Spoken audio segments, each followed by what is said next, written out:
அஸ்ஸலாமு அலைக்கும் வரஹ்மத்துல்லாஹி வபரகாத்துஹு. அளவற்ற அருளாளன், நிகரற்ற பேரன்பாளன், எல்லாம் வல்ல அல்லாஹுவின் திருப்பெயரை கொண்டு ஆரம்பம் செய்கின்றோம். மேன்மை மிக்க அல்லாஹுவின் நல்லடியார்களே, திருக்குர்ஆன் ஷரீஃபில் அல்லாஹ் ஒரு வார்த்தையை சொல்லுகின்றான். லில்லாஹி மா ஃபிஸ் ஸமாவாத்தி வ மா ஃபில் அர்த். வானத்தில் உள்ள கோலங்கள், அவைகளை ஆளக்கூடிய தகுதி அல்லாஹுக்கே சொந்தம். பூமியில் உள்ள அனைத்து உயிரினங்களையும் வாழ்வாதாரம் கொடுத்து ஆளுமை செய்யும் தகுதி அல்லாஹுக்கே சொந்தம். வானத்தின் கோலங்கள், சூரியன், சந்திரன் போன்றவைகளை இயக்கச் செய்து பகல் என்றும் இரவு என்றும் மாற்றக்கூடிய ஆளுமை கொண்ட இறைவன், பகல் நேரத்துக்கான நேரம் முடிந்துவிட்டால் அதை சுருட்டி இரவாக மாற்றுகின்றான். இரவு நேரத்தில் நேரம் முடிந்துவிட்டால் இரவை சுருட்டி மீண்டும் பகலாக மாற்றுகின்றான். மனித படைப்புகள் முதல் மனித படைப்புகள் அல்லாத கோடி படைப்புகள் வரை ரிஸ்க் என்னும் உணவை வழங்கி நம் எல்லோரையும் ஆட்சி செய்யும் தகுதி படைத்தவன் இறைவன் ஒருவனே. அவன் படைத்த வானம் அத்தாட்சி, அவன் படைத்த பூமி அத்தாட்சி, அவன் படைத்த மலைகள் அத்தாட்சி.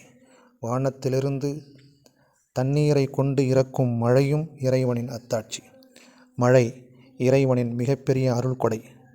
வ அன்சல்னா மினஸ் ஸமாஇ மாஅன் தஹூரா.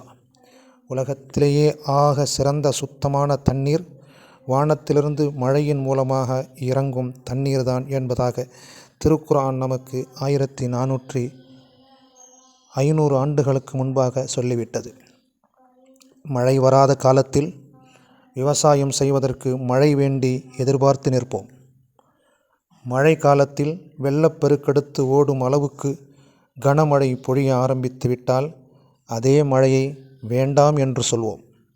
இவைகள் எல்லாம் நபிகள் நாயகம் ஸல்லல்லாஹு அலைஹி வஸல்லம் அவர்களுடைய காலத்திலே நடந்த சம்பவங்கள். கால்நடை பிராணிகள் எல்லாம் தண்ணீர் இல்லாமல் செத்து மடிகின்றது நபியே என்று ஒரு தோழர் சொல்ல, நீங்கள் அல்லாஹ்விடம் மழைக்காக துவா செய்யுங்கள் என்று அந்த தோழர் கேட்க, ஹுதுபா மேடையில் வெள்ளிக்கிழமை அன்று நபி அவர்கள் மழைக்காக துவா செய்தார்கள். அடுத்த வெள்ளிக்கிழமை அதே நபர் வந்து, நபி அவர்களே, கடுமையான வெள்ளப்பெருக்கெடுத்து தண்ணீர் ஓடுகின்றது, மழையை நிறுத்துங்கள், அதற்காக துவா செய்யுங்கள் என்று கேட்டுக்கொண்ட பிறகு நபி அவர்கள் அதற்கும் துவா செய்தார்கள். அல்லாஹும்ம ஸய்யிபன் நாஃபிஆ. இறைவா, இந்த மழையை பயனுள்ள மழையாக ஆக்குவாயாக என்று துவா செய்தார்கள். மழையால் நன்மை தீமை இரண்டுமே உண்டு. மழைக்காலத்தில் அதிகம் மழை பொழிந்துவிட்டால் இயல்பு வாழ்க்கை பாதிக்கப்படும். ஏழைகள் வாழும் குடிசைகள் இடிந்துவிடும். அலங்கரிக்கப்பட்ட மாடி வீடுகள் கூட தண்ணீர் சொட்ட ஆரம்பிக்கும். விவசாய நிலங்கள் பாதிக்கப்படும். அறுவடைக்கு தயாராகும் தானியங்கள் அழிந்துவிடும். இதுபோன்று மலைகளால் ஏற்படும் பாதிப்புகளை விட்டும் பாதுகாத்து அல்லாஹும்ம ஸய்யிபன் நாஃபிஆ, யா அல்லாஹ், இந்த மழையை பயனுள்ள மழையாக எங்களுக்கு ஆக்கி தருவாயாக என்பதாக நபிகள் நாயகம் ஸல்லல்லாஹு அலைஹி வஸல்லம் அவர்கள் துஆ செய்திருக்கின்றார்கள். காற்று அதிகமாக வீசுவதைக் கண்டால் நபி அவர்கள் பள்ளிக்கு வந்து 2 ரக்காத்து தொழுதுவிட்டு, இறைவா, வீசக்கூடிய இந்த காற்றில் நன்மை இருந்தால் அந்த நன்மை உன்னிடம் நான் கேட்கிறேன். இறைவா, வீசக்கூடிய இந்த காற்றில் தீமைகள் இருந்தால் அந்த தீமைகளை விட்டு உன்னிடம் நான் பாதுகாப்பு தேடுகிறேன். யா அல்லாஹ், இந்த மழையின் மூலம் எங்களுக்கு நன்மையை தருவாயாக. யா அல்லாஹ், இந்த மழையின் மூலம் எங்களுக்கு பாதிப்பை ஏற்படுத்தி விடாதே.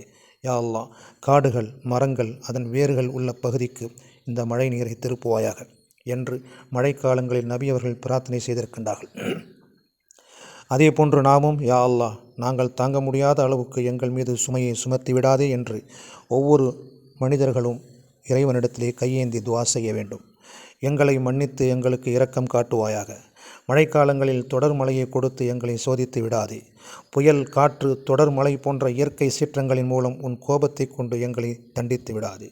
உனது மேலான பாதுகாப்பை கொண்டு எங்களை பாதுகாப்பாயாக இறைவா. யா அல்லாஹ், எங்களுக்கு அருள் புரிவாயாக. யா அல்லாஹ், எங்களை மன்னிப்பாயாக. யா அல்லாஹ், எங்கள் ஈமானை உறுதியாக ஆக்குவாயாக. யா அல்லாஹ், உன்னை திக்ரு செய்வதற்கும் உனக்கு நன்றி செலுத்துவதற்கும் அழகிய முறையிலே உன்னை வணங்குவதற்கும் எங்களுக்கு உதவி செய்வாயாக. ஆமீன் ஆமீன் யா ரப்பல் ஆலமீன். அஸ்ஸலாமு அலைக்கும் வரஹ்மத்துல்லாஹி வபரகாத்துஹு.